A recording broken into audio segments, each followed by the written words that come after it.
Oi você, o meu nome é Vids e eu sou ateu. Mas eu nem sempre fui, sabe? Eu nasci numa família de católicos liberais. E tanto eu como as minhas irmãs crescemos acreditando em Deus, ainda que estivéssemos livres de dogmas cristãos. Nos primeiros anos da minha vida, era muito natural pensar que havia um Deus no comando de tudo. Ele era a resposta final para a maioria das questões que me assaltavam naqueles tempos. E não foi diferente quando, aos 7 anos de idade, eu encarei a morte pela primeira vez. Quando minha avó Emília morreu, vitimada pelo mal de Parkinson. Ao perguntar para minha mãe por que Deus havia permitido que minha avó morresse, ela me deu a seguinte resposta: porque Deus queria a companhia da vovó lá no céu. Eu lembro bem da revolta que essa resposta me trouxe. Deus já tem tanta gente ao seu lado, por que justo a minha avó? Será que ele não percebe que eu, com apenas 7 anos de idade, preciso dela muito mais do que ele? Mas eu era apenas uma criança, e como toda boa criança, eu superei rápido esse trauma.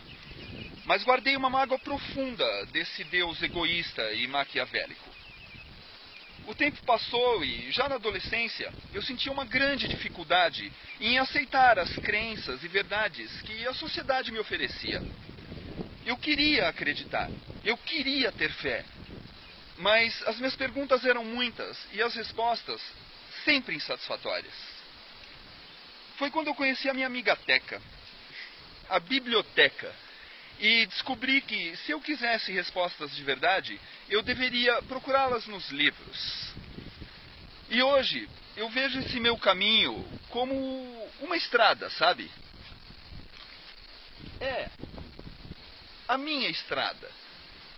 E, por mais que eu caminhasse, eu sempre quis acreditar que houvesse um chão sólido, onde eu pudesse pisar. Esse chão se chamava Deus. E se tudo mais falhasse, ele ainda estaria aqui para me resguardar e garantir o meu caminho. Foi quando eu me deparei com um obstáculo nessa estrada.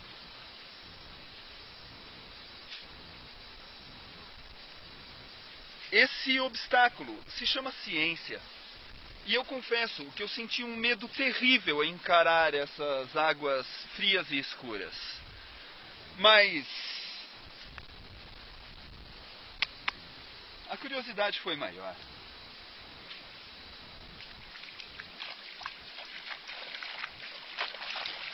A princípio, eu fiquei assustado com as águas geladas da ciência.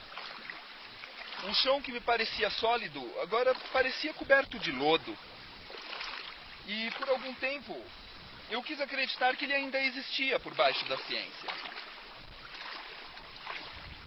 Eu queria acreditar que a ciência fosse apenas mais um caminho para encontrar Deus.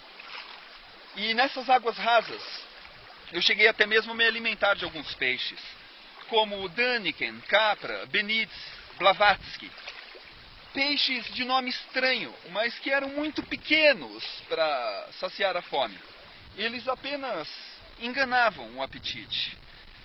Eu decidi que, quem sabe em águas mais fundas, os peixes não fossem maiores e mais apetitosos. O medo se foi, só ficou a curiosidade.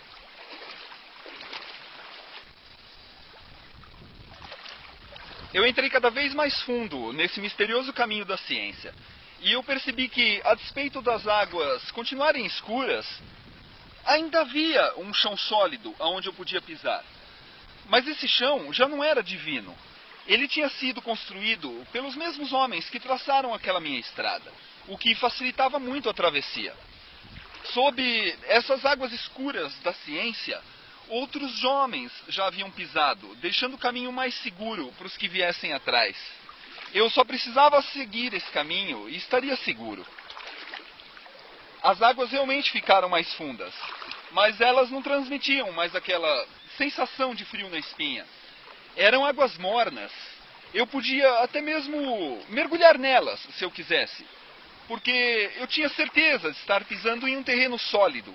Só que dessa vez esse terreno se chamava ciência.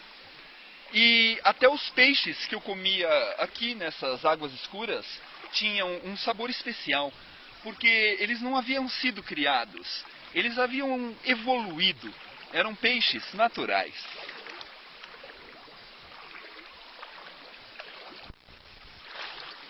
Quando as águas voltaram a ficar mais rasas, eu percebi que não havia mistérios nesse caminho. E que ele tampouco era um obstáculo. Era apenas outra forma de enxergar a estrada por onde eu caminhava.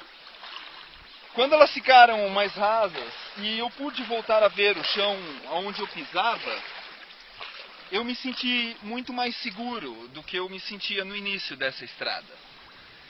Eu voltei a ver o chão e agora ele estava muito mais sólido.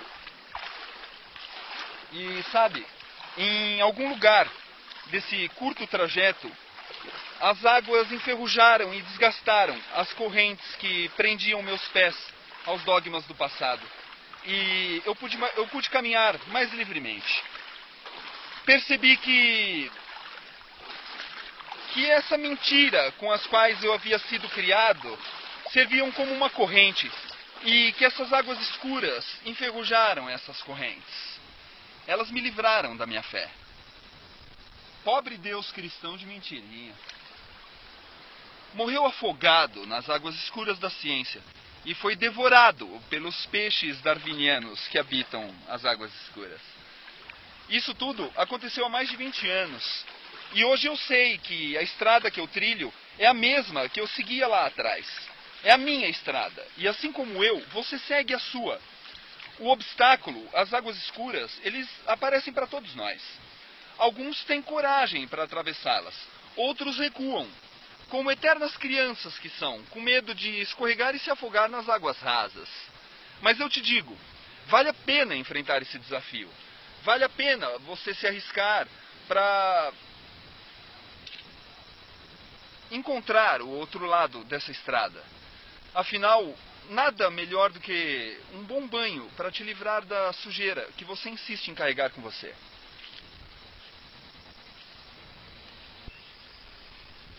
Eu não sei até onde se estende essa minha estrada, mas eu tenho uma segurança absoluta de que, seja para onde quer que ela me conduza, lá no fim, eu enfrentarei um outro obstáculo. E esse obstáculo é bem maior do que o anterior.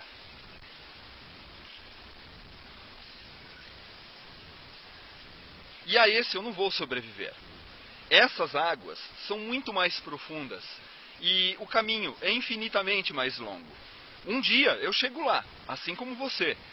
A diferença é a forma com que cada um de nós vai enfrentar esse último obstáculo. Eu sei que quando chegar a minha vez, será como se essa estrada nunca tivesse existido. E da mesma forma que era antes de eu nascer, será quando eu morrer. A única coisa que eu posso fazer é deixar as minhas marcas no caminho, para que outros possam se guiar por elas. E esses, por sua vez, decidirão por si só se também desejam que as águas enferrujem os seus grilhões. Agora, se você, filho de Deus, prefere acreditar que é capaz de caminhar sobre essas águas, então reveja as suas crenças. Se você sequer foi capaz de dar um pequeno mergulho naquele breve obstáculo chamado ciência, como pode dizer com tanta certeza que diante desse obstáculo tão maior e tão absoluto, você sairá vitorioso? A verdadeira humildade, meu amigo, minha amiga, reside em admitir o quanto você é limitado. E essa limitação também se aplica ao seu tempo de vida. Pense a respeito disso. Um abraço para você. Você sabe que tinha uma aldeia aqui, né? Pois é, tudo cheio d'água agora. Eu nem lembro mais qual é o nome dela, mas Pertenceu à região. quem vem aqui fala, isso daqui é uma coisa de Deus. Pois é. Ah,